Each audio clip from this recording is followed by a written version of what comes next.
Okay, so All right. I'm sorry, we have to start again. What is Okay. the Wild Child Nature Immersion Program? So the Wild Child Nature Immersion Program is an environmental education program that we're piloting right now as part of the Sierra Club Canada Atlantic Canada chapter. And what we're doing is we're getting children outside as much as possible. So we're taking kids outside and we're playing games and we're doing art and we're doing some experiential things to get children comfortable in their environment. And then from there we move on and we build into some ecological concepts or knowledge or even identification stuff. But the foundation is getting kids outside and having fun. Okay, what do you make like emphasis on the taking kids outside? Yes, yeah. It's Do you think they're like inside, like indoors pretty much all the time? Yeah, there's been a lot of studies actually on children and what children are doing. And in Canada, there was a recent study that said children are spending between 6 and 8 hours in front of a screen every day. And so we feel children are spending too much time inside doing passive sort of activities when we've evolved from a natural environment. And this is the space where we used to play, where we would grow up in and we would be really connected with nature. And that disconnect has further, you know, as time has gone on and technology has played a bigger and bigger role in our lives, there's more and more of a disconnect from children and from young adults now, I think, with nature. There's a missing connection there. So the program, the Wild Child program, is a chance or is trying to remedy that by encouraging children outside, having positive and fun things happening outside so they become interested and they want to care about the environment. So it's trying to restitch back that connection with the environment. So where this idea came from? The idea came from, it sort of struck me after I had finished my education degree and I had substituted in the education system for a year. And I ended up reading Richard Lou's book, Last Child in the Woods, Saving Our Children from Nature Deficit Disorder. And even he doesn't even really like using that term, but he needed something to stick to explain what he was seeing in the world around him. And and basically he was noticing a rise in ADHD, certain aggressive behaviors, depression, the whole range of behaviors, obesity, diabetes, heart problems in children, because they weren't getting enough exercise. And a lot of children are not stimulating their brain by passively sitting in front of computers or televisions. And at the opening page of one of those books, there's a young child who says, I like to play indoors because that's where all the outlets are. So it's wow, like for I think if the child is maybe 8 or 9 years old, for an 8 or 9 year old to say that, that's it's kind of shocking to think about how maybe our childhoods have changed compared to a few generations ago. So yeah, that's where the idea kind of merged out of. So how are you like fighting with this indoors kind of life? Like what do you do with the program in there? With the program, the way it's set up right now, the way the pilot is set up, I'm visiting an after school program, the Excel program with the Halifax Regional School Board. The children are there and there's been an articulated need for, they want programs to come and do stuff. The children are there for, from an hour to 2 hours, waiting for the parents to come pick them up. And oftentimes they're inside, they're doing crafts and stuff inside or playing on the computers inside.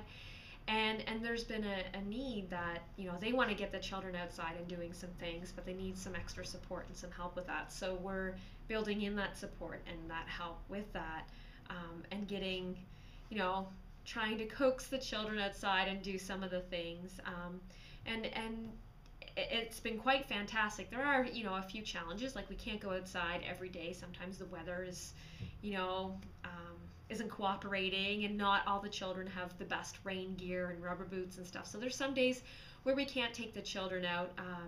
Might be too cold. So we do other things inside that kind of highlight local species and stuff, so that when we do see something outside, we might be able to say what it is or where to find it, or so it's all kind of built on this kind of local ecosystem, local habitats that we have usually right around the school that I'm working at.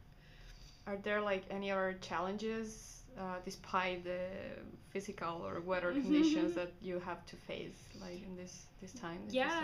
Yeah, there are a few challenges. Right now in Nova Scotia, um, I'm not.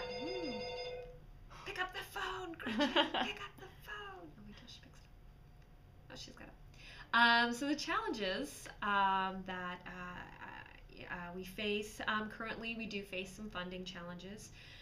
There's an articulated need. The children are there. They just need a staff person who's trained and know how to do this. Someone who is familiar with the biology, the ecology, the environmental science, and also who can who's a good educator, is really enthusiastic about this. Need to pay a staff position to be able to do that. So we do have some funding challenges. There isn't one body we can approach and get money.